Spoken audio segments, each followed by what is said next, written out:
యోహాను 20. ఏమవుతుంది ఇప్పుడు విశ్రాంతి దినము అనగానే వాళ్ళకేంటి, యూదులకి శనివారం, ఇప్పుడు మనకేంటి ఆదివారం.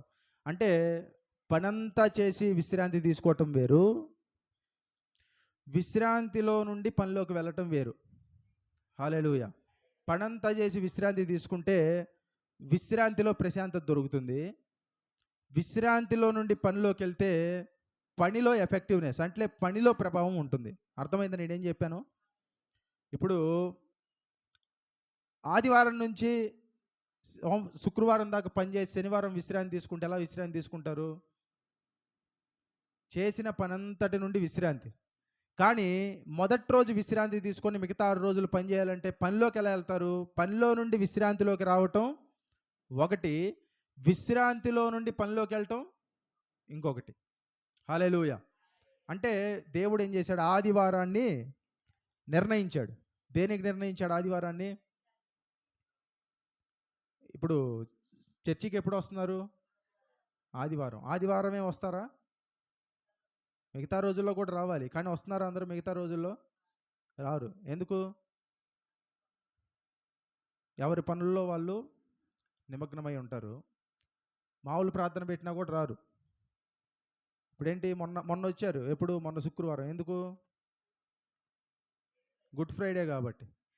గుడ్ ఫ్రైడే అంటే ఏంది? అది గుడ్ ఫ్రైడే లేదా ఈస్టర్ అంటారు పునరుద్ధాన పండుగని. ఇంకా క్రిస్మస్, ఇంకేమున్నాయి? ఇంకంతే. మట్లాదివారానికి కూడా రారు ఎవరు. అంటే ఏంటి? ఈ 3 మెయిన్ అనమాట. ఏ 3? గుడ్ ఫ్రైడే, ఈస్టరు, అలాగే క్రిస్మస్.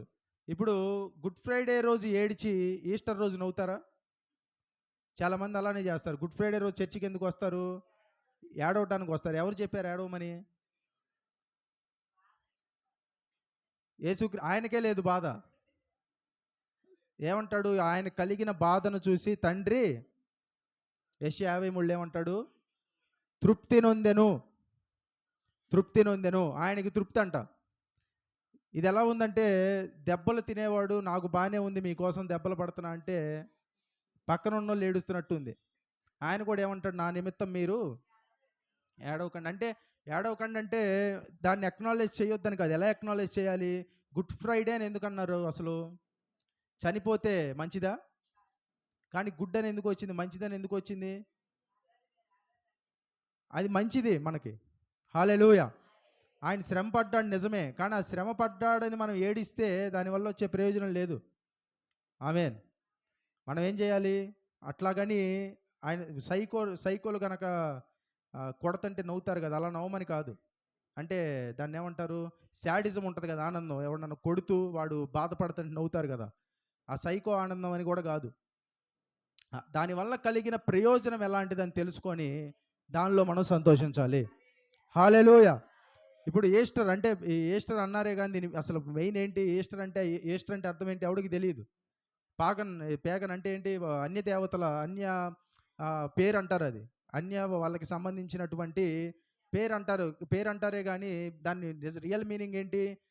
రకరకాలుగా చెప్తారు. ఈ హ్యాపీ ఈస్టర్ అనకూడదు, అది అనకూడదు అంటారే కానీ అసలు ఏంటి ఇది? ఈరోజు పునరుద్ధాన దినం. పునరుద్ధానం ఈ రోజేనా? ప్రతి వారం పునరుద్ధానమే. హల్లెలూయా. ఆనందంగా ఉండేవాడు ప్రతిరోజు ఆనందంగా ఉంటాడు. ఇప్పుడు హ్యాపీ న్యూ ఇయర్ అంటారు. అంటే ఏంటి? నూతన సంవత్సరంలో ఆనందంగా ఉండండి అని. అంటే నూతన సంవత్సరంలోనే ఆనందంగా ఉండాలా? సంవత్సరం 2 నెలలు గడిస్తే నూతనమా? అది నూతనం కాదు. ఎందుకు? పాతది అయిపోయింది. అంటే పాతది అయిపోయింది కాబట్టి ఏడవాలా ఇప్పుడు? మరి నూతన సంవత్సరంలో హ్యాపీ న్యూ ఇయర్ అంటే ఏంటి? హ్యాపీగా ఉండండి న్యూ ఇయర్లో. మరి పాతది అయితే హ్యాపీగా ఉండొద్దా? అంటే ఏంటి? మనుషులందరూ ఎలా పెట్టారంటే సర్టెన్ రోజు, ఒక రోజు వస్తుంది, ఆ రోజును హ్యాపీ బర్త్డే అంటారు. అంటే పుట్టినరోజు రోజే ఆనందంగా ఉండాలా? ఇట్లాగా రోజు అంటే రోజు అదే కాదు, ప్రతిరోజు ఆనందంగా ఉండాలి. హల్లెలూయా. ప్రతిరోజు ఎంతమంది ఆనందంగా ఉంటారు చెప్పండి? అబద్ధం ఆడొద్దు. ఎవరు ఉండరు, నిజంగా ఎవరు ఉండరు ప్రతిరోజు ఆనందంగా. ప్రతిరోజు ఆనందంగా ఉండమని చెప్పినా కూడా చెప్పేవాళ్ళు కూడా ఉండరు. హల్లెలూయా. ఎందుకు ఉండరు? కుదరదు అది. కానీ ఏం చేయాలి? ఆనందంగా ఉండటానికి ప్రయత్నం చేయాలి. హల్లెలూయా. ఎంత చూడండి, చాలాసార్లు చెప్పడం చాలా సులభం, కానీ చెప్పింది నమ్మరు చాలాసార్లు. దేవుడు లేడు దేవుడు లేడని 3 రోజులు బల్ల గుద్ది ప్రసంగాలు చేశాడంట ఒక ఆయన, ఎథిస్ట్ అంటే నాస్తికుల సభలో. తర్వాత రోజు పాస్టర్ గారు అడిగాడంట, ఎలా జరిగింది మీ సభ అని అడిగితే, దేవుడి దయ వల్ల బాగా జరిగింది అన్నాడంట. అంటే 3 రోజులు ఆయన ఏం ప్రసంగం చేశాడు? దేవుడు లేడన్నాడు. సభ ఎలా జరిగిందంటే దేవుడి దయ వల్ల బాగా జరిగింది అన్నాడంట. అంటే చెప్పిందే నమ్మట్లా. ఇప్పుడు చూడండి, నాస్తికులైనా దేవుణ్ణి నమ్మిన వాళ్ళైనా ఒకటే తేడా. వాళ్ళు ఒకటి నమ్ముతున్నారు, మనం ఒకటి నమ్ముతున్నాం. వాళ్ళు విశ్వాసము లేదు, నమ్మటం వేస్ట్ అంటారు. కానీ నమ్మటం వేస్ట్ అన్న వాళ్ళు ఒకటి నమ్ముతున్నారు. ఏం నమ్ముతున్నారు? దేవుడు లేడని నమ్ముతున్నారు, మనం ఉన్నాడని నమ్ముతున్నాం. అంటే దేవుడు లేడని నమ్మటం కూడా నమ్మకమా నమ్మకపోవటమా? నమ్మటమే. ఇప్పుడు వాళ్ళకి మనకి తేడా ఏంటంటే, దేవుణ్ణి నమ్మిన వాళ్ళు ఈ ప్రపంచంలో ఉదాహరణకి చాలా మతాలు ఉన్నాయి. ఉదాహరణకి 100 మతాలు ఉన్నాయి అనుకోండి.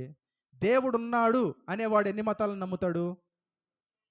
వాడు నమ్మిన మతాన్ని నమ్మి మిగతా 99ని తృణీకరిస్తాడు. ఇప్పుడు దేవుడు లేడు అనేవాడు 100ని తృణీకరిస్తారు. అంటే వాడికి వీడికి ఏం తేడా?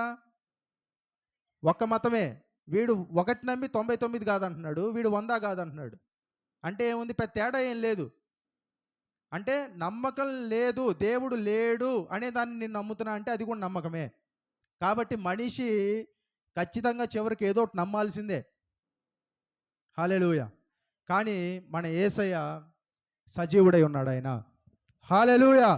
ఒక వచనం చూద్దాం. యోహాను 20 కన్నా ముందు ప్రకటన గ్రంథం 1వ అధ్యాయము. ప్రకటన గ్రంథము 1వ అధ్యాయము వచ్చి మనము 5-6 వచనాలు చదువుదాం. నమ్మకమైన సాక్షియు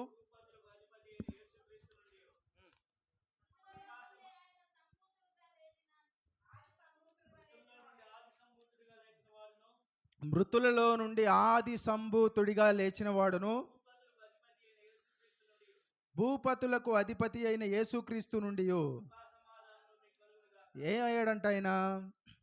మృతుల్లో నుండి ఆది సంభూతుడిగా లేచాడు ఆయన. హల్లెలూయా. ఎలా ఉంటుంది మృతుల్లో నుండి లేస్తే? మనం ఇంకా లేవలా. ఎంతమంది లేస్తారు మృతుల్లో నుండి? ఎంతమంది నమ్ముతున్నారు? దేవునికి స్తోత్రం చెప్పండి. హల్లెలూయా. నేను చచ్చిపోతే తిరిగి లేస్తాను అనేవాళ్ళు ఎంతమంది? హల్లెలూయా. మనం కూడా ఆయన పొందిన ఆ ఫీలింగ్నే మనం కూడా పొందబోతున్నాము. ఎలా ఉంటుందో చూస్తాం మనం కూడా. హల్లెలూయా. యోహాను సువార్త 20వ అధ్యాయానికి వస్తే, ఆదివారమున ఇంకనూ చీకటిగా ఉన్నప్పుడు మగ్దలేని మరియ పెందల కాడే సమాధి వద్దకు వచ్చి, సమాధి మీద ఉండిన రాయి తీయబడి ఉండుట చూచెను. గనుక ఆమె పరిగెత్తుకొని సీమోను పేతురు వద్దకు, యేసు ప్రేమించిన మరి యొక్క శిష్యుని వద్దకు వచ్చి, ప్రభువును సమాధిలో నుండి ఎత్తుకొని పోయిరి, ఆయనని ఎక్కడ ఉంచిరో ఎరుగమని చెప్పాను. పాపం ఎంత ఇన్నోసెన్సో చూడండి. ఏమంట? ప్రభువును సమాధిలో నుండి ఎత్తుకొని పోయారు, ఆయన ఎక్కడున్నాడో నాకు తెలీదు అని చెప్పి ఆమె చెప్తుంది. చెప్పినప్పుడు వారిద్దరు కూడా పరిగెత్తుచుండగా, ఎవరా శిష్యుడు? యోహాను. పేతురు కంటే ముందు పరిగెత్తాడంట. అంటే ముందు పరిగెత్తారంటే దాని అర్థం ఏంటి? ఎక్కువ ముందు ఫాస్ట్గా పరిగెత్తారంటే దాని అర్థం ఏంటి? అసలు పేతురుకి ఆత్రం మామూలుగా. యేసు ప్రభు బ్రతికున్నప్పుడు పేతురు ఎలా ఉండేవాడు? చాలా అసలు ఆయన సమాధానం చెప్పకముందే రెండో ప్రశ్న రెడీగా పెట్టుకునేవాడు. అంటే ఆయన ఏది అడిగినా ఏదోటి అడగాలి, ఏదోటి చెప్పాలి, ఏదోటి మాట్లాడాలి, ఆత్రం అంతా. కానీ ఆయన చనిపోయిన తర్వాత ఎవరికి ఆత్రం? ఇక్కడ చూస్తే యోహాను. పేతురు కన్నా ఫాస్ట్గా పరిగెత్తాడంట. పరిగెత్తి వంగి చూచి, నార బట్టలు పడి ఉండట చూచెను కానీ అతడు సమాధిలో ప్రవేశింపలేదు. అంటే నార బట్టలు పడి ఉండటం చూశాడు, కానీ నార బట్టలు అంటే ఆయన ఒంటి మీద ఉన్న బట్టలు పడి ఉండటం చూశాడు, కానీ సమాధిలో ప్రవేశించలా. అంతటా సీమోను పేతురు అతని వెంబడి వచ్చి సమాధిలో ప్రవేశించి, నార బట్టలు పడి ఉండటం, ఆయన తలరుమాల అంటే తలకు కట్టుకునే రుమాలు అంటే నాప్కిన్ అనుకోండి, నారబట్ట దగ్గర పడి ఉండక వేరుగా ఒక చోట చుట్టి పెట్టి ఉండుట చూచెను. చుట్టి పెట్టాడంట. ఎవరి దగ్గర నాప్కిన్ ఉందా? కర్చీఫ్ ఇటు ఇవ్వండి ఒకసారి. ఇప్పుడు ఈ కర్చీఫ్ ఉంది. ఇప్పుడు హెబ్రీలు వాళ్ళకు ఒక కల్చర్ ఉంటుంది. ఆ కల్చర్ ఏంటో చెప్తాను చూడండి. హెబ్రీలకు ఉండే కల్చర్ ఏంటంటే, వాళ్ళు ఆ రోజుల్లో జూయిష్ ట్రెడిషన్ ఏంటంటే, ఆ యొక్క యేసుప్రభు ఏం చేశాడు? చుట్టి పెట్టాడంట అక్కడ. ఎవరు చుట్టి పెడతారు చెప్పండి? బయట ఉన్న సైనికులను ఎవరినన్నా పిలిచాడా లోపలికి? ఇదిగో ఇది నాకు ఇది తలరుమాలా చుట్టు అక్కడ పెట్టి అన్నాడా? అలా ఎవరు చుట్టి పెట్టారు మరి అక్కడ? యేసుప్రభే చుట్టి పెట్టాడు. పొద్దున్నే లేచిన తర్వాత ఎంతమంది పక్క సరి చేస్తారు? నేను చేయను మామూలుగా. ఎవరైనా చేస్తారా? చేస్తారు కదా. ఎందుకు చేస్తారు? శుభ్రంగా ఉండటానికి చేస్తారు, లేకపోతే ఇంట్లో ఎవరో ఒకళ్ళు చేస్తారు. యేసుప్రభు కూడా సమాధిలో నుంచి తిరిగి లేచి, అంటే ఆయన పరిగెత్తల బయటికి వెంటనే. అంటే ఏంటి? ఇప్పుడు చూడండి, ఏదైనా అద్భుతం ఏదైనా జరిగిందనుకో, మనకు అస్సలు ఆగదు. ఇది అందరికీ చెప్పాలి, అందరికీ చూపించాలా. లేకపోతే చిన్నపిల్లలు ఏదైనా ఇంట్లో వాళ్ళ నాన్న బొమ్మ కొంటే వాళ్ళకి అస్సలు ఆగదు, ఇది బయటికి వెళ్ళి మా ఫ్రెండ్స్ అందరికీ చూపించాలి. అద్భుతం జరిగితే మనం కూడా పరిగెత్తి చెప్పాలి. యేసుప్రభు కూడా తిరిగి లేచి, ఇప్పుడు నేనేంటో చూపించాలి, తిరిగి లేచా, ఈ అద్భుతం చూసి జనానికి మైండ్ పోవాలి, నా తడాకా చూపించాలి అని చెప్పి బయటికి రాలేదు ఆయన. అంటే ఆత్రం లేదు. లేచి చక్కగా తలరుమాల తీసి దాన్ని మడతబెట్టి దాన్ని ఏం చేశాడంట? ఒక దగ్గర పెట్టాడు. నారబట్టలు మాత్రం ఉన్నాయి, కానీ రుమాలు నాప్కిన్ ఏం చేశాడు? ఒక దగ్గర ఇలా పెట్టాడు. ఎందుకు పెట్టాడు అలా ఆయన? అంటే నాప్కిన్ మడతబెట్టి పెట్టాడు అంటే రుమాలు ఆయన ఆత్రపడ్డాడనా? చాలా నిదానంగా లేచి మడతబెట్టి పక్కన పెట్టి అప్పుడు బయటకు వస్తాడు ఆయన. హల్లెలూయా. ఎందుకు అలా చేశాడంటే వాళ్ళకు ఒక ట్రెడిషన్ ఉంది. ఏంటి ఆ ట్రెడిషన్ అంటే, ఒక యజమానుడు వచ్చి భోజనానికి కూర్చున్నప్పుడు దాసుడు ఏం చేస్తాడంటే అంతా బల్ల మీద సిద్ధపరుస్తాడు. ఇది బల్ల అనుకోండి, ఇదంతా సిద్ధపరిచాడు. ఫుడ్ పెట్టాడు, తినడానికి రైస్ పెట్టాడు, అక్కడ కర్రీ పెట్టాడు, అంతా పెట్టాడు. పెట్టిన తర్వాత ఇతరంతా తిని, ఒకవేళ దీన్ని కనుక ఇట్లా పట్టుకొని అట్లా పడేసి వెళ్ళిపోయాడు అనుకోండి తన రుమాల్ని, దాని అర్థం ఏంటి? భోజనం అయిపోయింది, ఇంకా నేను రాను అని దాని అర్థం. ఇప్పుడు అతను ఏం చేస్తాడు? ఈ దాసుడు ఏం చేస్తాడంటే లేచి మొత్తాన్ని తీసి శుభ్రం చేసి పక్కన పెట్టి అయిపోయింది, ఇంకా రాడు అని. అదే గనక ఆ యజమానుడు గనక తినటం అయిపోయినా కూడా, లేకపోతే తినటం సగం అయిన తర్వాత తన రుమాల్ని ఇట్లా శుభ్రంగా చూడండి, ఇట్లా శుభ్రంగా మడతపెట్టి ఆ బల్ల మీద అలా పెట్టాడు అనుకోండి, పెట్టి వెళ్ళాడు అనుకోండి, ఆ దాసుడు దాన్ని అక్కడ శుభ్రం చేయడు, దాన్ని అసలు ముట్టుకోడు. ఆ బల్లని దేనికి ముట్టుకోడు? దాని అర్థం ఏంటంటే ఇట్లా మడత పెట్టి వెళ్తే నేను మళ్ళీ వస్తాను అని దాని అర్థం. హల్లెలూయా. యేసు ప్రభు తన రుమాల్ని ఎందుకు మడత పెట్టి అక్కడ పెట్టి వెళ్ళాడంటే సమాధి మీద, నేను వెళ్ళిపోవట్లేదు, మిమ్మల్ని అందరినీ తీసుకెళ్ళటానికి మళ్ళీ వస్తాను అని చెప్పడానికి. హల్లెలూయా. నా పని అయిపోలేదు. హల్లెలూయా. ఒకసారి పని అయిపోయింది అన్నాడు. ఎక్కడ? సిలువలో ఏమన్నాడు? సమాప్తమైంది అన్నాడు. ఇక్కడ లేచి సమాప్తం కాలేదు అంటున్నాడు. ఇక్కడేం సమాప్తం కాలేదు? మిమ్మల్ని తీసుకెళ్ళటం ఇంకా సమాప్తం కాలేదు, ఆ పని ఇంకా పూర్తి కాలేదు, ఇంకా ఉంది. హల్లెలూయా. అంటే ఏంటి? మీ కొరకు, మీ పాపం కొరకు చేయాల్సిందంతా చేశాను, అంతా అయిపోయింది, కానీ మిమ్మల్ని తీసుకెళ్ళటం ఉంది కదా పరలోకం, అది బాకీ ఉంది, మళ్ళీ నేను దానికోసం తిరిగి వస్తా అంటున్నాడు ఆయన. చప్పట్లు కొడితే దేవుడు నామని మహిమపరుద్దాం. హల్లెలూయా. అందుకే ఏమంటాడు? హెబ్రీయులకు రాసిన పత్రికలో ఒక మాట చదివిస్తాం మీ చేత. హెబ్రీయులకు రాసిన పత్రిక 9వ అధ్యాయం 28వ వచనం. అలాగుననే క్రీస్తు కూడా అనేకుల పాపములను భరించుటకు ఒక్కసారే అప్పగింపబడి, ఏంటంటే ఒక్కసారి అర్పించబడ్డాడు. ఇప్పుడు ఏం చేస్తున్నాడు? తన కొరకు కనిపెట్టుకొని ఉండు వారి రక్షణ నిమిత్తము. ఇప్పుడు మీరందరూ యేసుప్రభు కొరకు కనిపెడుతున్నారా? ఇప్పుడు మీ అందరి కొరకు యేసుప్రభు పాపం లేకుండా రెండవసారి ప్రత్యక్షమవుతాడు. దేవునికి స్తోత్రం చెప్తారా? హల్లెలూయా. రెండోసారి ప్రత్యక్షమవుతాడు.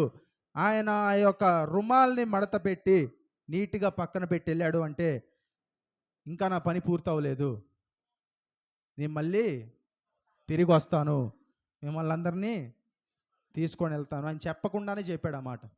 హల్లెలూయా.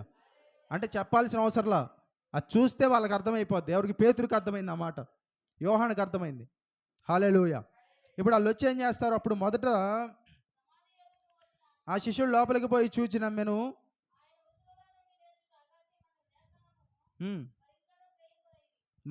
వారింకనూ గ్రహింపరైరి.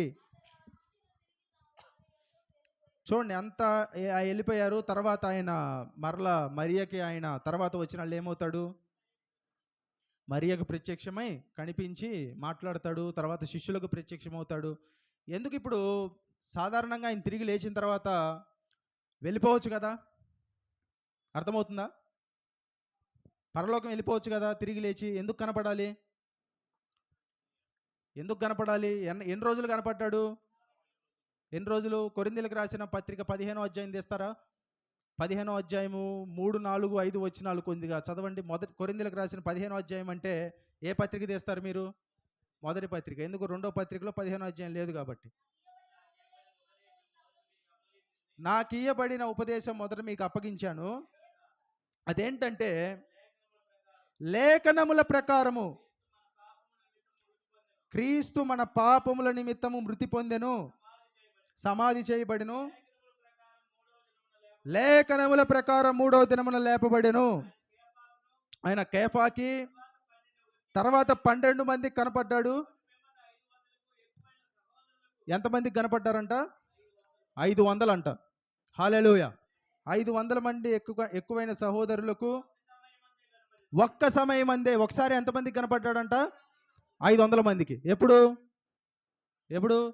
చనిపోయి తిరిగి లేచిన తర్వాత మహిమ శరీరంతో కనపడెను.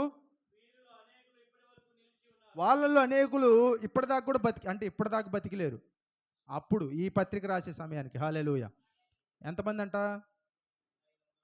వాళ్ళలో అనేకులు అంటే ఇప్పుడు 500 మందిలో అనేకులు అంటే ఎంత? 300 మంది కంటే ఎక్కువే. అంటే సగం మంది పైనే బతికున్నారు ఈ మాటలు రాసే సమయానికి. హల్లెలూయా. అంటే యేసు ప్రభు చనిపోయి హుటాహుటిన వెళ్ళిపోలా. హుటాహుటిన అంటే త్వరగా తండ్రి దగ్గరికి వెళ్ళిపోవాలి లేదు. హల్లెలూయా. ఇక్కడ ఏమంటాడు? ఒక డౌట్ వస్తుంది. ఇప్పుడు ఈ డౌట్ ఏంటంటే, ఈ డౌట్ ఎవరికన్నా వచ్చిందా? ఒకటి చెప్తాను చూడండి. 20వ అధ్యాయంలో, యోహాను 20వ అధ్యాయంలో, కొరింథీయులు 20వ అధ్యాయం దాకా ఉండదు అసలు.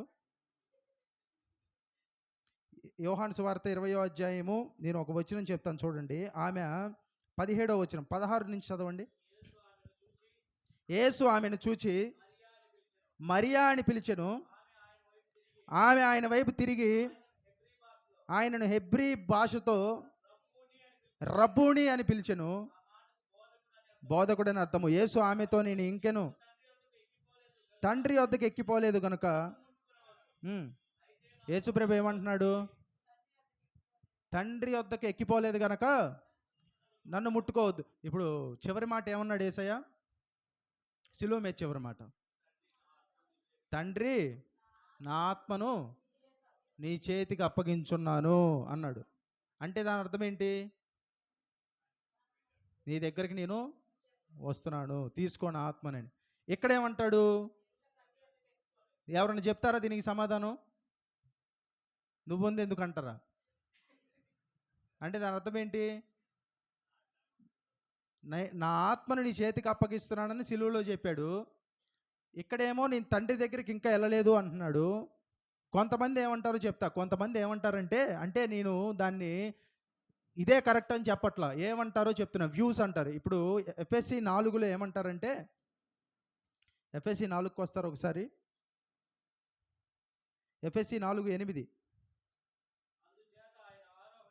అందుచేత ఆయన ఆరోహణమైనప్పుడు చెరను చెరగా పట్టుకొని పోయి మనుషులకు ఈవులను అనుగ్రహించనని చెప్పబడి ఉన్నది. ఇక్కడ ఏమంటారు? యేసు ప్రభు చనిపోయిన తర్వాత ఆయన ఆత్మతో చెర ప్రదేశంలోకి వెళ్ళాడు. చెర ప్రదేశం అంటే ఎవరంటే పాత నిబంధనలో ఉన్న భక్తులు. సొలొమోను, ఇంకా పాత నిబంధనలో మీకు ఎవరు ఇష్టం? ఏ భక్తులు ఇష్టం? దావీదు, హానోకు, యోసేపు అందరూ ఎవరైతే ఉన్నారో వాళ్ళందరి దగ్గరికి వెళ్ళి ఆయన ఏం చేశాడు? సువార్త ప్రకటించి చెరగా తీసుకొని వెళ్ళాడు అంటారు ఈ వచనం చూపించి. కానీ ఈ వచనాన్ని నిజంగా అబ్జర్వ్ చేస్తే కొన్ని డౌట్ వస్తుంది. ఎందుకు?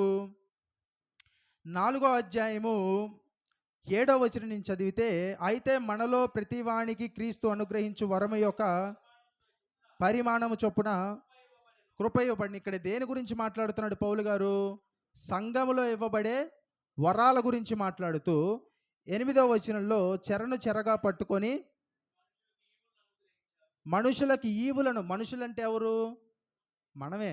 ఈవులు అంటే వరాలు, అంటే సంఘానికి ఇవ్వబడేటటువంటి వరాలను గురించి ఒక సందర్భం. కానీ అది యేసుప్రభు చనిపోయి సమాధిలో నుండి వెళ్ళి చెరలోకి వెళ్ళి తీసుకెళ్ళటం కాదు అని చెప్పి అంటారు. అదే బైబిల్కి దగ్గరగా ఉంటుంది. హల్లెలూయా. ఎందుకు? సందర్భం ఏం చెప్తుందో చూడాలి.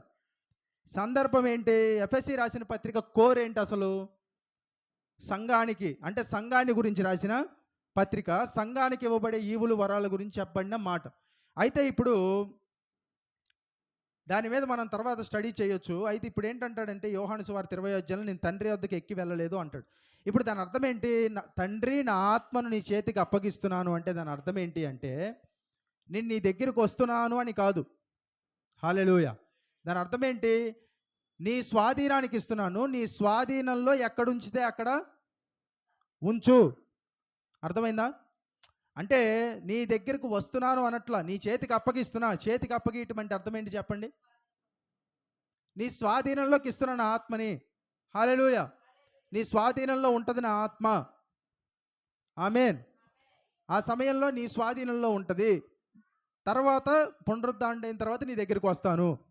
అందుకే ఆయన ఏమంటాడు? ఆయన స్వాధీనానికి అప్పగించాడు కానీ ఆయన దగ్గరికి వెళ్ళలేదు. హల్లెలూయా. కాబట్టి ఏమంటాడు? యోహాను 20లో నేను ఇంకా తండ్రి దగ్గరికి ఎక్కి వెళ్ళలేదు అంటాడు. హల్లెలూయా. ఎక్కిపోలేదు కాబట్టి నువ్వు ఏమంటాడు? నువ్వు నన్ను ముట్టుకోవద్దు, నువ్వు నన్ను. ఎందుకు? ఆయన శరీరం ఏంటి? మహిమా శరీరము. హల్లెలూయా. మహిమ కలిగిన శరీరంతో ఆయన తిరిగి లేవటం అనేది జరిగింది. హల్లెలూయా. ఇప్పుడు చూస్తే ఆయన అక్కడ మాత్రమే లేడు, ఆయన తిరుగుతూనే ఉన్నాడు. నాకు చాలా ఇష్టమైన అధ్యాయం ఒకటి చూపిస్తాను మీకు. చెప్తారా ఎవరన్నా? నేను సందర్భం చెప్తే అధ్యాయం ఏది చెప్తారా? ఎంఐ మార్గము ఏది? లూకా 24. యేసు ప్రభు పునరుద్ధరణ అయిన తర్వాత ఒకసారి మీరు లూకా 24కి వస్తే 13వ వచనం నుంచి చదివితే, ఇదిగో ఆ దినమందే వారిలో ఇద్దరు యెరూషలేమునకు ఆమడ దూరమున ఉన్న ఎంఐ అను ఒక గ్రామమునకు వెళ్ళుచు జరిగిన సంగతులన్నిటినీ గూర్చి ఒకరితోనొకరు సంభాషించుచుండిరి. అంటే ఏంటి? ఊళ్ళో ఏదైనా జరిగితే ఇద్దరు కలిస్తే ఏం మాట్లాడతారు? ఆ విషయమే మాట్లాడతారు. వీళ్ళు కూడా అదే. ఇప్పుడు ప్రపంచంలో ఏది జరిగినా మనకి సరదాగా కబుర్లు చెప్పుకోవటానికి ఏదో ఒకటి కావాలి. అంటే అక్కడున్న సమస్యల్ని నిజంగా మనమే పరిష్కరిస్తామేమో అన్నట్టు మాట్లాడతారు కొంతమంది. కానీ వీళ్ళు మాట్లాడే మాటలో ఏది పరిష్కారం అవ్వదు. ఇప్పుడు చూస్తే ఇక్కడ వీళ్ళందరూ మాట్లాడుకుంటున్నారు. ఎవరు? ఇద్దరే ఉన్నారు ఇక్కడ. వాళ్ళు ఏంటి మాట్లాడుకుంటున్నారు? ఏం మాట్లాడుతున్నారు? యేసు ప్రభువుని గురించి, ఆయన సిలువను గురించి మాట్లాడుతూ వెళ్తున్నారు.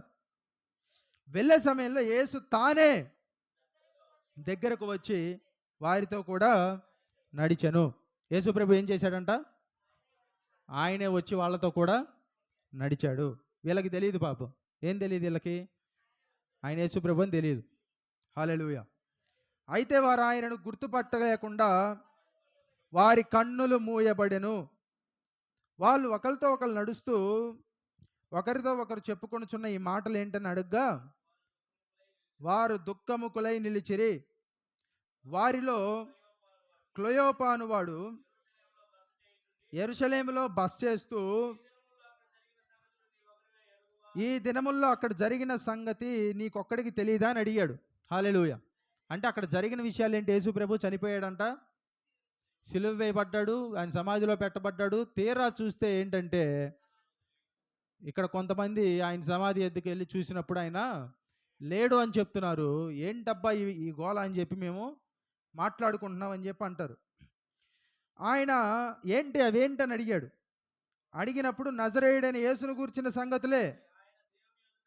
ఆయన దేవుని ఎదుట, ప్రజలందరి ఎదుట క్రియలోను వాక్యములోను శక్తిగల ప్రవక్త అయి ఉండెను. ఆయన క్రియ, వాక్యము శక్తి కలిగిన ప్రవక్త అయి ఉన్నాడు. మన ప్రధాన యాజకుల అధికారులు ఆయనను ఎలాగూ మరణ శిక్షకు అప్పగించి సిలువ వేయించిరో నీకు తెలియదా? ఇశ్రాయేలును విమోచింపబోవాడు ఏనే అని మేము నిరీక్షించి ఉంటిమి. ఇదియుగాక ఈ సంగతులు జరిగి నేటికి 3 దినములాయను. హల్లెలూయా. ఎన్ని రోజులైందంట? వీళ్ళ ప్రాబ్లం ఏంటి అసలు అంటే యేసు ప్రభు మీద తప్పుడు ఆశ పెట్టుకున్నారు వీళ్ళు. Falls hope. ఏంటి? ఆయన విమోచిస్తాడు, ఇశ్రాయేలును కూడా విమోచిస్తాడు. కానీ ఎట్లా విమోచిస్తాడు? రోమా సామ్రాజ్యపు చెరలో నుండి మాత్రమే కాదు. మెయిన్ ఉద్దేశం ఏంటి? పాపములో నుండి, రోగములో నుండి, శాపాలలో నుండి విమోచించి పరలోకాన్ని ఇస్తాడు. వీళ్ళేంటి? లోక సంబంధంగా ఆలోచించారు. అయితే మాలో కొందరు స్త్రీలు తెల్లవారుగానే సమాధి వద్దకు వెళ్ళి ఆయన దేహమును కానక వచ్చి, కొందరు దేవదూతలు తమకు కనబడి ఆయన బ్రతికి ఉన్నాడని చెప్పిరని మాతో చెప్పి మాకు విస్మయము కలగజేసిరి. మాతో కూడా ఉన్న వారిలో కొందరు సమాధి వద్దకు వెళ్ళి ఆ స్త్రీలు చెప్పినట్టు కనుగొనరు కానీ ఆయనను చూడలేదని ఆయనతో చెప్పిరి. అంటే ఆయన దగ్గరికి వెళ్ళారు కానీ సమాధిలో ఆయన చూడలేదు, ఆయన లేడు అని చెప్పారు. చెప్పినప్పుడు ఆయన ఏమంటాడంటే, అందుకు ఆయన అవివేకులారా, నమ్మని మందమతులారా,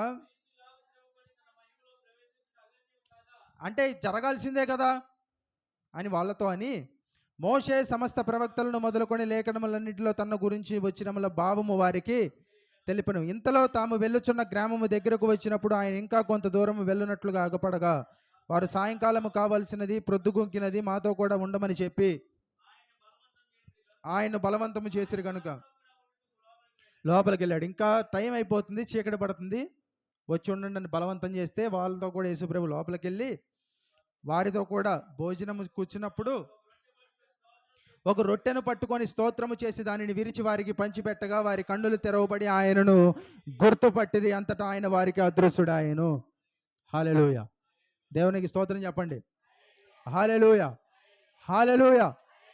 ఏంటి? అదృశ్యుడైపోయాడు. అంటే అప్పటిదాకా కనపడిన వ్యక్తి ఇతడే యేసు అని తెలియగానే కనపడకుండా మాయమయ్యాడు, అదృశ్యుడైపోయాడు. దేనికి? ఆయన యేసుని ఇప్పుడు మనందరం ఎలా చూడాలో అక్కడ చెప్తున్నాడు. హల్లెలూయా. చాలామంది యేసు ప్రభుని శరీరంతో చూడాలి అనుకుంటారు. అంటే నాకు ప్రత్యక్షం కావాలి యేసు ప్రభు అని. కొంతమంది ప్రార్థనలు కూడా చేస్తారు. ఏమని? నాకు ప్రత్యక్షంగా ఇంకేమంటారు? ఎప్పుడైనా అడిగారా దేవుణ్ణి నా కళ్ళు ఎదురుకు వచ్చి నిలబడు అని అడిగారా? నిజం చెప్పండి. ఎంతమంది అడిగారు చెప్పండి? అడగలేదా? కంటి ఎదురుకు వచ్చి నిలబడు, అప్పుడే నిన్ను నమ్ముతా. ఇప్పుడు నేను ఇట్లా కళ్ళు మూసుకున్నా ప్రార్థన చేస్తున్నా, ఇట్లా కళ్ళు ఇలా తెరవంగానే నా కంటి ఎదురు నువ్వు కనపడాలంటారు. కానీ ఆయన కనపడ్డా? ఎందుకు కనపడ్డు?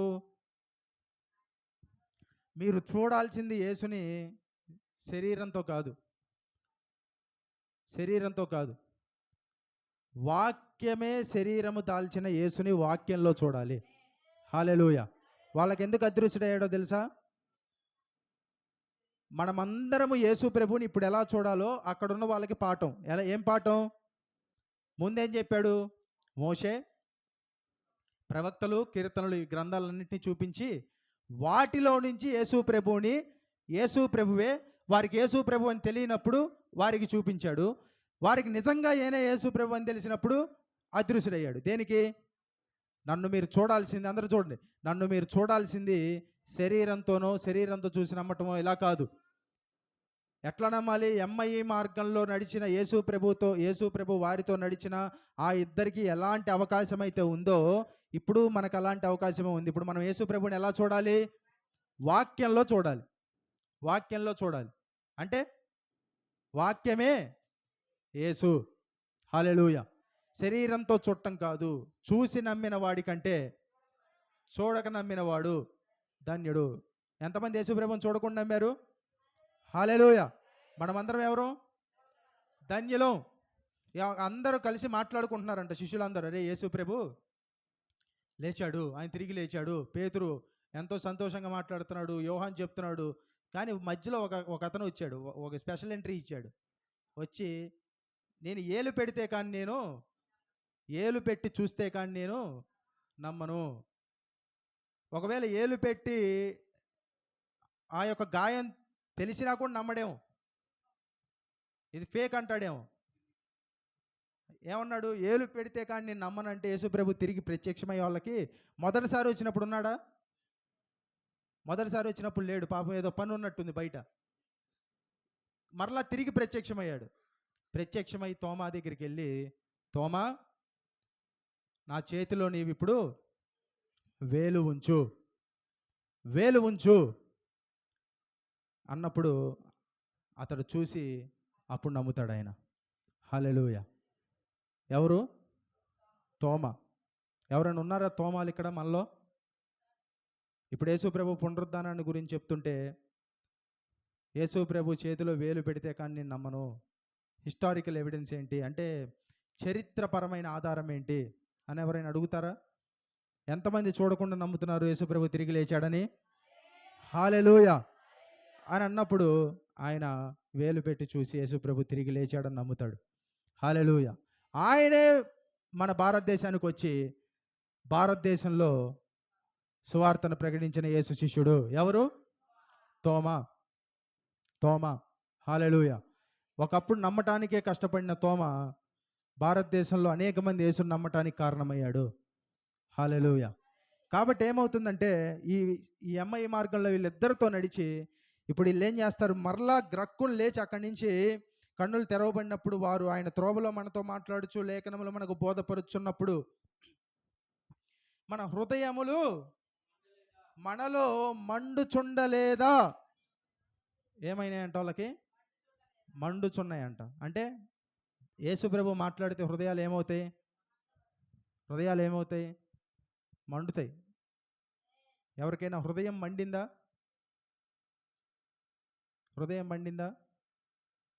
హృదయం మండటం అంటే ఎలా ఉంటుంది? ఇక్కడ గుండెల్లో మంటగా ఉంటుందా? అంటే దాని అర్థం ఏంటి? నాకు కడుపు మండుతుంది అంటారు, దాని అర్థం ఏంటి?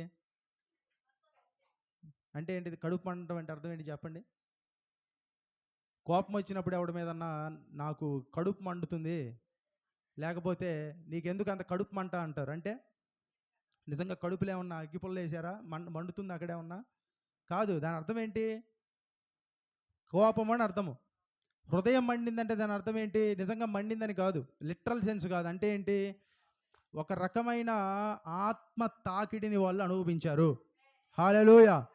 అంటే వాక్యం చెప్పటానికి చెప్పొచ్చు, యేసుప్రభు కూడా చెప్పటానికి 4 మాటలు చెప్పేసి వెళ్ళిపోవచ్చు. కానీ వాక్యం చెప్పటానికి చెప్పినట్లు ఉండకూడదు. వాక్యం వినే వాళ్ళని తగలబెట్టడానికి చెప్పాలి. హల్లెలూయా.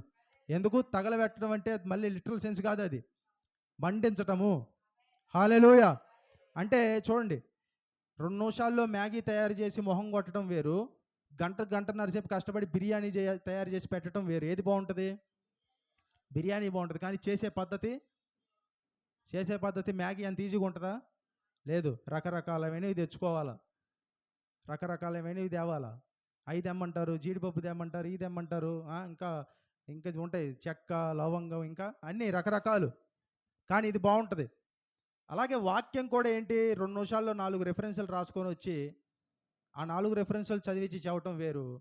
దాన్ని వండి కూర్చొని జాగ్రత్తగా ఒక్కొక్క ఇంగ్రీడియంట్, ఉప్పు ఎంత వేయాలి, కారం ఎంత వేయాలి, ఇది ఎంత వేయాలని అన్నిటినీ సిద్ధపరిచి వచ్చి చెప్పటం వేరు. హల్లెలూయా.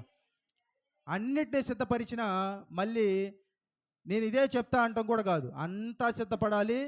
దేవుడు ఎలా నడిపిస్తే అలా మాట్లాడాలి. హల్లెలూయా. కాబట్టి ఏంటి, వాక్యం చెప్తున్నప్పుడు హృదయం మండిందంట వాళ్ళకి. ఆమేన్. హల్లెలూయా. మీకు మండుతుందా హృదయం? ఎంతమందికి వాక్యం వింటే సంతోషంగా ఉంది? అడిగినప్పుడు హల్లెలూయా అంటున్నారే కానీ నిజంగా సంతోషం కనపడట్లేదు ఎవరి ముఖం. చాలా బాధగా వింటున్నారు. ఎందుకు అంత బాధ? చెమట. నాకు చెమటగానే ఉంది. ఎందుకు అంత బాధ? హల్లెలూయా. వాక్యాన్ని ఎలా వినాలంట? ఎలా వినాలి? సంతోషంగా వినాలి, ఆనందంగా వినాలి. హల్లెలూయా. అంటే అది మీరు ఎట్లా తీసుకుంటారో మీరు బయటికి వెళ్ళినా కూడా అలానే ఉంటుంది అది. హల్లెలూయా. వాక్యం మొదలైనప్పుడే ఎప్పుడు అయిపోయిద్ది అని ఆలోచించే వాళ్ళు ఎంతమంది ఉన్నారు అలాంటి వాళ్ళు? అంటే ఏంటి చూడండి, చర్చిలో దేవుడి సంఘంలో ఏదైనా ప్రాముఖ్యమైనది ఏదైనా ఉంది అంటే అవి రెండే. ఒకటేంటో తెలుసా? ఆదివారమున వారు, అపోస్తల కార్యముల గ్రంథం 20వ అధ్యాయం 7వ వచనం, ఆదివారమున వారు రొట్టె విరుచుటకు కూడి ఉండగా. మొట్టమొదటిది రొట్టె విరవటము, రెండోది దేవుని వాక్యం. అంతా ప్రాముఖ్యమే, దేవుని సన్నిధిలో ఉన్నదంతా ప్రాముఖ్యమే. కానీ రొట్టె విరవటం ఏదైతే ఉందో, వాక్యం ఏదైతే ఉందో చాలా ప్రాముఖ్యమైన విషయాలు.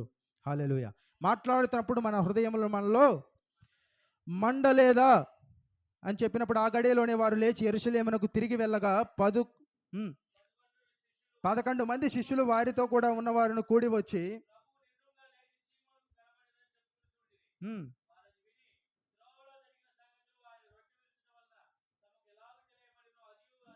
ఎట్లా తెలియబడిందంట?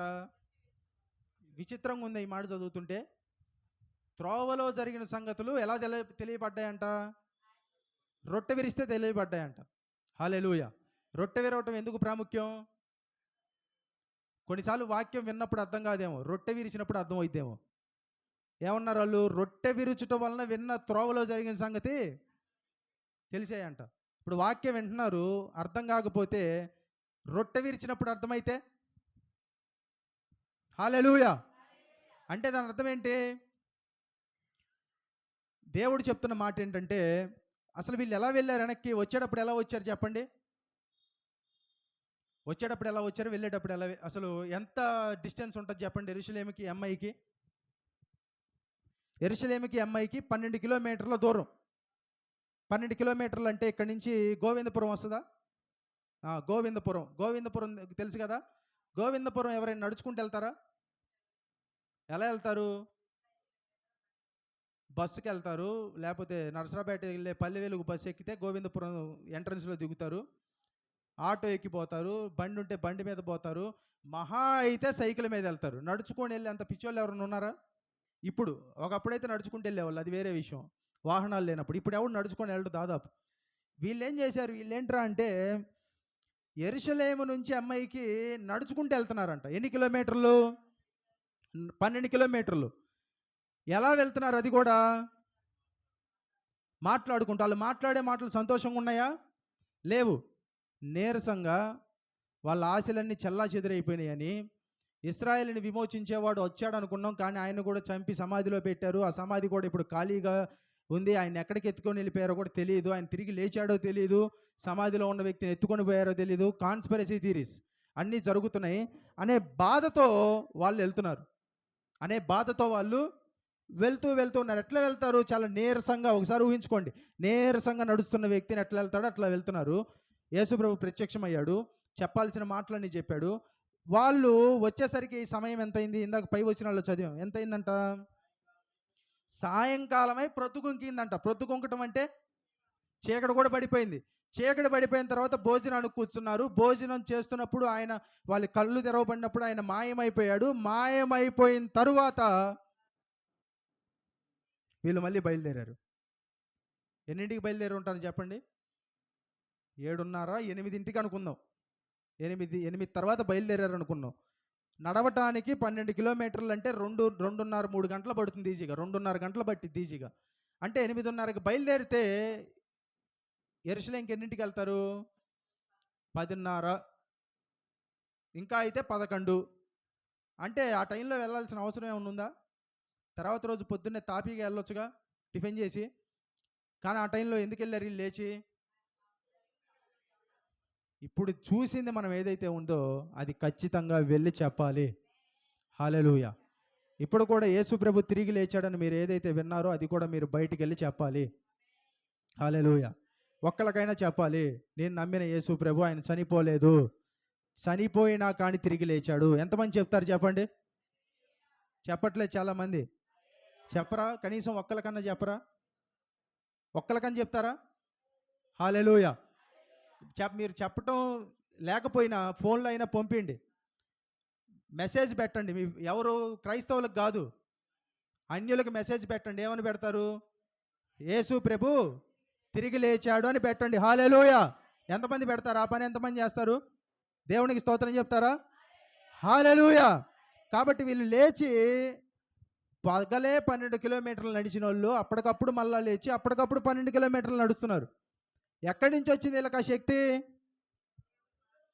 ఎక్కడి నుంచి వచ్చింది వీళ్ళకి ఆ శక్తి? రొట్టె విరిచినప్పుడు వీళ్ళకి 2 విషయాలు జరిగినాయి. ఒకటేంటి? రొట్టె విరిచినప్పుడు వాళ్ళకి ఆయన ఎవరో తెలిసింది. తర్వాత రొట్టె విరిచినప్పుడు ఆయన మాటల భావం ఏంటో తెలిసింది.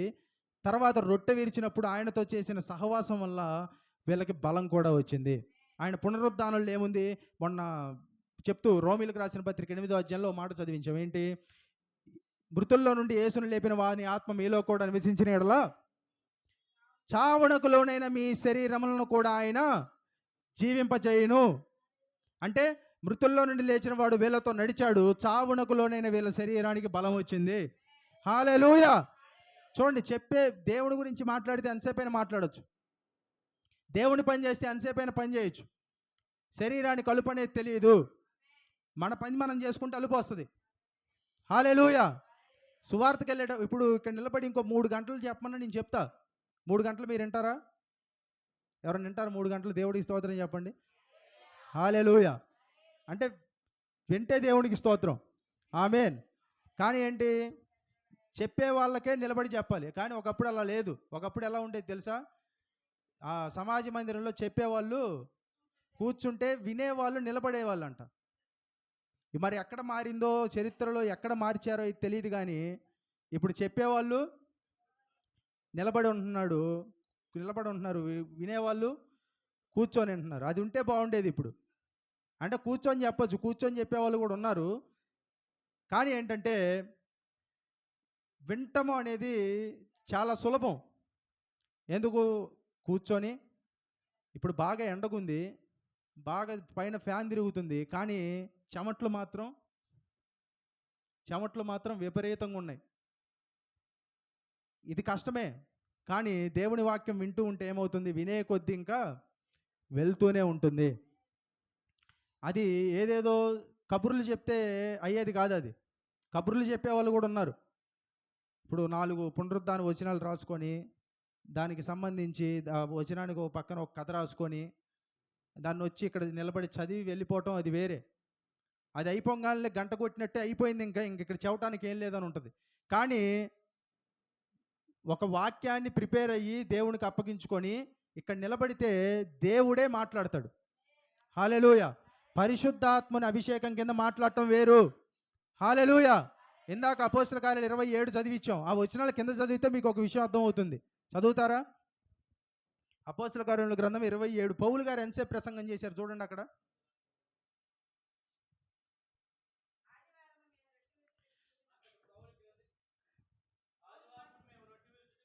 ఆదివారమున మేము రొట్టె విరుచుటకు కూడి ఉన్నప్పుడు పౌలు అంట తర్వాత రోజు ఏమవ్వాలంట? వెళ్ళాలంటే ఇప్పుడు ఏం చేయాలి? ఇప్పుడు రేపు పొద్దున్న వేరే దగ్గరికి ప్రయాణం చేయాలనుకోండి, ఇప్పుడు నేనేం చేస్తా? తొందరగా ప్రసంగం ముగించుకొని రెస్ట్ తీసుకుంటా. ఎందుకు? రేపు వేరే ప్రయాణం ఉంది కాబట్టి. కానీ పౌలు గారు ఏం చేశారు చూడండి.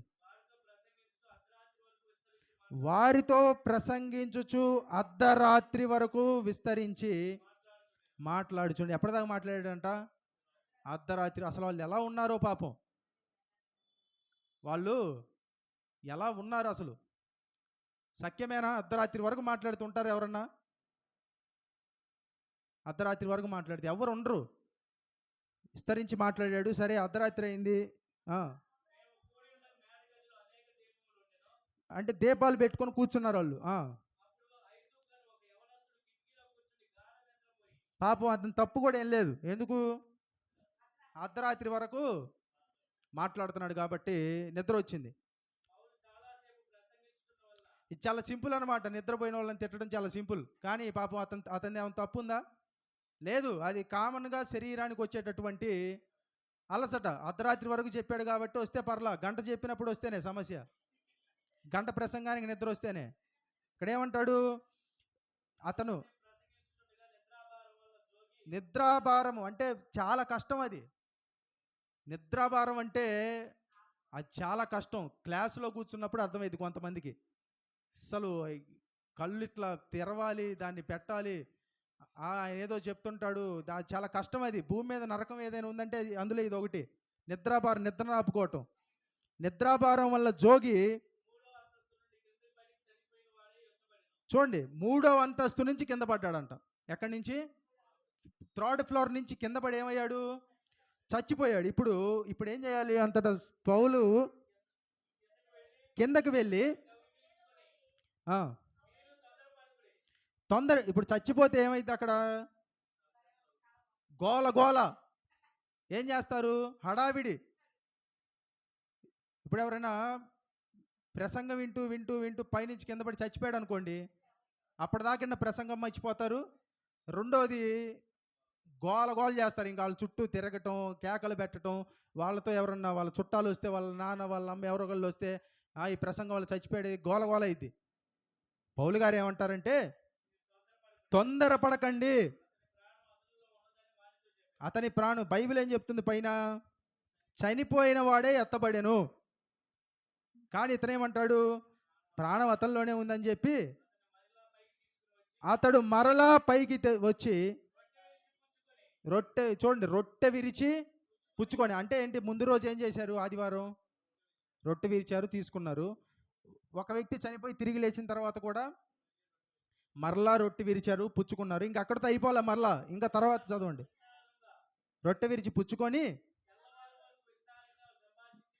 తెల్లవారు వరకు విస్తారంగా సంభాషించి బయలుదేరెను. ఏం చేశాడు ఈయన ఇక్కడ? ఆదివారపు కూడికని సోమవారం ముగించాడు ఈయన. ఏం చేశాడు పౌలు గారు? ఆదివారం ఇప్పుడు పొద్దున 11ంటికి మొదలైన కూడికిని సోమవారం పొద్దున 6ంటికి ముగించాడు. అలాగే ఇప్పుడు ఎవరైనా చేస్తే ఏం చేస్తారు? రెండో వారం ఆయన ఒక్కడే కూర్చొని ఏకలు ఇసురుకోవాలా, లేకపోతే ఆయనే ప్రసంగం చెప్పుకోవాలా. మామూలుగా 2 గంటలు 3 గంటలు ప్రసంగం చెప్పేవాళ్ళు కూడా ఉన్నారు బయట. వాళ్ళకే వామ్మో అంటారు. ఇంకేనా మాట్లాడితే ఎట్లా? ఇంకా అర్ధరాత్రి ఏదో వాడు పడిపోయాడు, చచ్చిపోయాడు, 5కి చచ్చిపోయాడు, ఇక్కడితో అయిపోయింది, ఇక్కడ నుంచి వెళ్ళిపోవచ్చు అనుకుంటే అతన్ని తిరిగి లేపి రొట్టిరిచి కూర్చోండి, ఇప్పుడే అసలైంది మొదలైంది అన్నాడు ఆయన. అంటే ఏంటి? ఆయన మాట్లాడుతుంటే వాక్యము వింటూనే ఉండేవాళ్ళంట వాళ్ళు. హల్లెలూయా. ఎందుకంటే ఆయన వాక్చాతుర్యముతో కానీ ప్రసంగించలేదు, కానీ పరిశుద్ధాత్మ శక్తి దుష్టాంతములను కనపరచడానికి ఆయన ప్రసంగించాడని కొరింథీలో అంటాడు ఆయన. హల్లెలూయా. అంటే ఏంటి? దేవుని శక్తితో మాట్లాడితే అలా ఉంటుంది. దేవుని శక్తితో మాట్లాడితే ఆ రీతిగా ఉంటుంది. హల్లెలూయా. కాబట్టి ఏమవుతుందంటే ఇక్కడ దేవుడు యేసుక్రీస్తు పునరుద్ధానుడు అయ్యాడు అంటే దానికి కారణం ఏంటి అంటే మనం ఇంకా మన పాపాల్లో లేము. ఆమెన్. మొదటి కొరింథీ 15:16 ఒకసారి చదవండి. వచనము.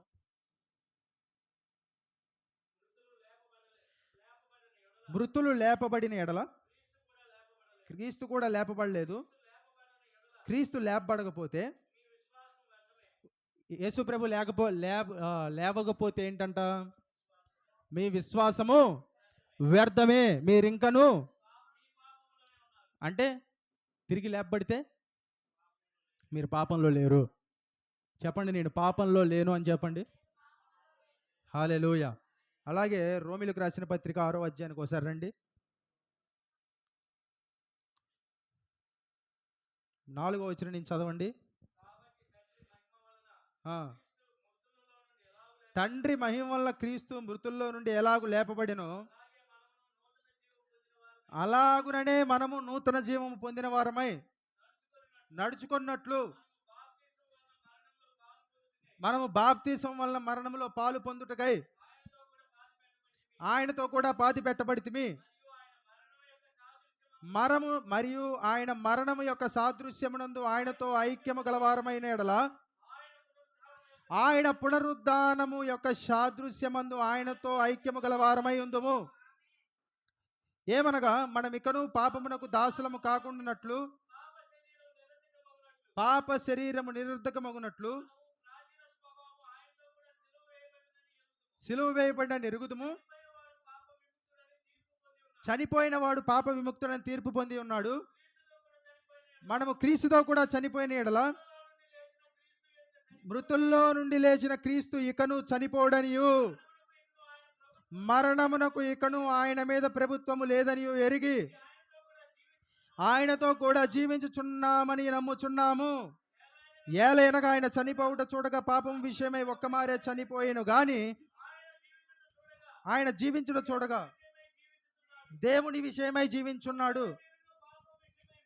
అటువలే మీరును పాపం విషయమై మృతులుగాను దేవుని విషయమై క్రీస్తు యేసునందు సజీవులుగాను మిమ్మల్ని మీరే ఎంచుకొనుడి. సజీవులుగా ఏం చేయాలంట? మిమ్మల్ని మీరే ఎంచుకోవాలి. ఎందుకు? యేసు ప్రభుతో కూడా మీరేమయ్యారు? పునరుద్ధానమందు తిరిగి లేపడ్డారు. కాబట్టి మిమ్మల్ని మీరు ఏమని ఎంచుకోవాలి? సజీవులమని చెప్తారా? నేను సజీవుణ్ణి. జీవం లేకుండా చెప్పినట్టు చెబుతున్నారు సజీవుణ్ణి అని. ఎట్లా చెప్పాలి? సజీవుడు అంటే బతికున్నాడు ఎలా చెబుతాడు చెప్పండి? చాలామంది చెప్పట్లా. బతికే ఉన్నారా? చెప్పండి మరి. బతికున్నాడు ఎలా చెప్తాడు? అలా చెప్పాలి గట్టిగా. అసలు సరిపోలేదు ఇది. నేను సజీవుణ్ణి. హల్లెలూయా. మిమ్మల్ని మీరు ఎంచుకోండి అంటే అర్థం ఏంటి? మనల్ని మనమే ఎంచుకోవాలి. రెకన్ యువర్ సెల్ఫ్ అంటే నేను సజీవుణ్ణని మీకు మీరే చెప్పుకోవాలి. అదే చెప్పుకోవటం. ఎంచుకోవటము అంటే మీకు మీరే నేను సజీవుణ్ణని మాట్లాడుకోవాలి. హల్లెలూయా. ఇంకొక 2 వచనాలు చూద్దాం మనం ప్రార్థన చేసే ముందు. ఎఫెసీయులకు రాసిన పత్రిక 1వ అధ్యాయము 20వ వచనము. 20, 21, 22, 23. ఆయన బలాతిశయము చేత క్రీస్తును మృతుల్లో నుండి లేపి సమస్తమైన ఆధిపత్యము కంటెను, అధికారము కంటెను, శక్తి కంటెను,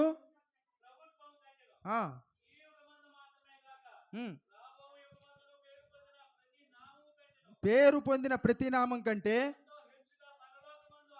ఎంతో హెచ్చుగా పరలోకమందు ఆయనను తన కుడిపాశమున కూర్చుండబెట్టుకుని ఉన్నాడు. యేసు ప్రభునంట తండ్రి చనిపోయిన యేసు ప్రభుని తిరిగి లేపాడు కదా. లేపి ఎక్కడ కూర్చోబెట్టాడు ఆయన్ని? తన కుడిపాశమని. తన కుడిపాశమంది అంటే అట్లాగే వేటి పైన కూర్చోబెట్టాడంటే సమస్త ఆధిపత్యం కంటే, అందరూ చెప్పండి, సమస్త ఆధిపత్యము, అధికారము, శక్తి కంటే, ప్రభుత్వం కంటే, ఏ నామం కంటే హెచ్చుగా యేసును కూర్చుండబెట్టాడు. అంటే ఏంటి? ఈ లోకంలో ఏదైతే పెద్ద ఆధిపత్యం ఉందో ఆధిపత్యం కంటే యేసు ప్రభు దానిపైనే ఉన్నాడు ఆయన. ఈ లోకంలో ప్రభుత్వం ఏదైతే ఉందో ఆ ప్రభుత్వం కన్నా ఆయన పైన ఉన్నాడు. ఏ నామం అయితే గొప్పదనుకుంటున్నారో ఆ నామం కన్నా యేసు ప్రభు పైన ఉన్నాడు. అక్కడే ఆయన కూర్చోబెట్టాడు. మరియు సమస్తమును ఆయన పాదముల క్రింద ఉంచి సమస్తమును ఆయనకు సంగమునకు ఎక్కడ పెట్టాడంట? సమస్తాన్ని పాదాల కింద ఉంచాడంట. ఎక్కడ? పాదాల కింద. సమస్తము అంటే పైన చెప్పిన ఆధిపత్యము, శక్తి, బలాతిశయము, ప్రభుత్వము, అన్ని నామాలు వీటన్నిటికంటే ఆయన పైనుంచి వీటన్నిటిని ఆయన పాదం కింద పెట్టాడంట తీసుకొని వచ్చి. హల్లెలూయా. దేవునికి స్తోత్రం చెప్పండి. హల్లెలూయా. ఇప్పుడు మిమ్మల్ని కూడా ఏం చేశాడు? ఇదే పత్రికలో చెప్తాడు. ఏంటి? 2వ అధ్యాయము 7వ వచనము. క్రీస్తు యేసునందు మనలను ఆయనతో కూడా లేపి పరలోకమందు ఆయనతో కూడా కూర్చుండబెట్టెను. మీరు ఇప్పుడు ఎక్కడున్నారు చెప్పండి? సమస్త ఆధిపత్యం కంటే, తర్వాత సమస్త అధికారం కంటే, సమస్త శక్తి కంటే, సమస్త ప్రభుత్వాల కంటే, సమస్త పేరు పొందిన ఏ నామం కంటే అన్ని నామాల కన్నా పైన ఉన్న యేసుతో పాటు మీరు కూడా కూర్చుండి ఉన్నారు. కూర్చుండి ఉన్నారు. హల్లెలూయా, హల్లెలూయా. అంటే మీకు అంత గొప్ప శక్తి కలిగిన పొజిషన్ దేవుడు ఇచ్చాడు. హల్లెలూయా. అంత గొప్ప కలిగిన పొజిషన్ ప్రభుత్వాల కంటే అంట. ఈ ప్రభుత్వంలో మనం ఎమ్మడబడతారు వాళ్ళు ఎమ్మట. మాకు న్యాయం చేయండి, మాకు న్యాయం చేయండి. న్యాయం చేయరు వాళ్ళు. చాలామంది ఏం చెప్తారు, క్రైస్తవులకి సంబంధించిన వాళ్ళు సభల్లో ఉండాలి, చట్టసభల్లో ఉండాలి, రాజకీయాల్లో ఉండాలి, మన గళాన్ని వినిపింపజేయాలంటారు. నిజమే, వాస్తవమే. కానీ ఇక్కడ మాట్లాడితే, చట్టసభలో మాట్లాడితే మన గళం దేశానికి వినపడుతుంది. కానీ యేసుప్రభుని నమ్మిన విశ్వాసి ప్రార్థన చేస్తే పరలోకం అంతా మన గళం వింటుంది. హల్లెలూయా. మనకి చట్టసభల్లో మన స్వరం వినపడకపోవచ్చు, కానీ పరలోకంలో మన స్వరం వినపడుతుంది. Hallelujah. We have the voice in heaven. అక్కడ నాకు వాయిస్ ఉండాలి, ఇక్కడ వాయిస్ ఉండాలి, ఇక్కడ మన వాయిస్ వినపడాలంటారే కానీ పరలోకంలో మీ వాయిస్ వినపడుతుంది. తెలుసా మీకు ఆ విషయం? హల్లెలూయా. ఆ ప్రభుత్వాన్ని కూడా మార్చగలిగిన శక్తి దేవుడికి ఉంది. హల్లెలూయా. దానియేలుతో ఏమంటాడు ఆయన? ఏమంటాడు? దానియేలు ద్వారా ప్రవచనం ఇచ్చి మాట్లాడిస్తాడు కదా. ఆయన చేతిలో సమస్తం ఉంది, కాలములు సమయములు ప్రభువు స్వాధీనంలో ఉన్నాయి. ఆమేన్, హల్లెలూయా. కాబట్టి ఏంటంటే అన్నిటికంటే పైన కూర్చోబెట్టాడు తీసుకొని వెళ్ళి. మీరు కూడా ఇప్పుడు ఎక్కడున్నారు? క్రీస్తుతో కూడా లేపబడి పరలోకంలో ఆయనతో కూడా కూర్చుండబెట్టబడి ఉన్నారు. ఎంతమంది నమ్ముతారు ఆ మాటని? హల్లెలూయా. తిరిగి లేచిన యేసు ఎక్కడున్నాడు? విశ్రాంతిలో కూర్చున్నాడు. మీరు కూడా ఏంటి? విశ్రాంతితో కూర్చోవాలి. మనం చెప్పాం, విశ్రాంతిలోకి ప్రవేశించడానికి ప్రయాసపడండి. మీరు కూడా విశ్రాంతి అంటే ఆయన ఎలా కూర్చున్నాడో మీరు కూడా అలానే కూర్చోవాలి. మిమ్మల్ని ఆ కూర్చున్న పొజిషన్ నుంచి లేపటానికి అపవాది ప్రయత్నం చేస్తాడు, కానీ మీ చైర్ మీదే. హల్లెలూయా. మీరు అక్కడి నుంచి లేవకూడదు. హల్లెలూయా. కాబట్టి పునరుద్ధానుడైన యేసు ఏ విధంగా అయితే ఆయన తిరిగి లేచి కూర్చున్నాడో మీరు కూడా అలాగే కూర్చున్నారు. కాబట్టి మీ నామము, మీ పేరు కూడా, మీ బలము కూడా ఆయనతో సమానమైనదే. హల్లెలూయా. ఆయనకి ఎంత బలం ఉందో మీకు కూడా